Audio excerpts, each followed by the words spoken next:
হারাম মাস, সম্মানিত মাস, এটা একটা বলে দিই। সম্মানিত মাস বলতে আপনি কি বুঝেন? আল্লাহ বলেছেন মিন হারবাতুন হুরুম, মানে 4 মাস যে হারাম। তাই হারাম মাস বলতে আপনি কি বুঝেন? আমাদের বাঙালি ভাষায় আবার হারাম বলতে শুধু হারামটাকে বোঝে, হারাম মানে যে পবিত্র, হারাম মানে যে সম্মানিত, এটা আবার বোঝে না। এই জন্য দেখবেন মক্কা মদিনার নাম নিতে গেলে বলে হেরেম শরীফ। কোরআনে কিন্তু হেরেম শরীফ নেই, বাইতুল্লাহিল হারাম আছে, হারাম শব্দটা, কিন্তু তারা হারাম উচ্চারণ করতে চায় না, মানে তাদের জবান দিয়ে হারাম উচ্চারণটা হয়ই না, হেরেম বলে। কিন্তু অর্থ বোঝার চেষ্টা করতে হবে। হারাম মানে হচ্ছে নিষিদ্ধ, সম্মানিত বা মর্যাদাপূর্ণ। হারামকে হারাম কেন বলে?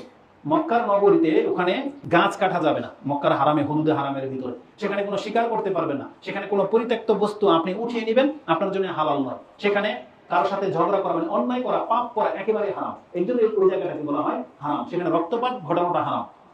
এই জন্য বলা হয় এই জায়গাটা হারাম এরিয়া, তার মানে নিষিদ্ধ এরিয়া বা মর্যাদাপূর্ণ এরিয়া। এই জায়গাতে এই ধরনের কাজগুলো জায়েজ নাই, এটা হচ্ছে হারাম। কিন্তু তারা হারাম উচ্চারণই করতে চায় না। ওই উর্দু থেকে আসছে, পাকিস্তানে যেমন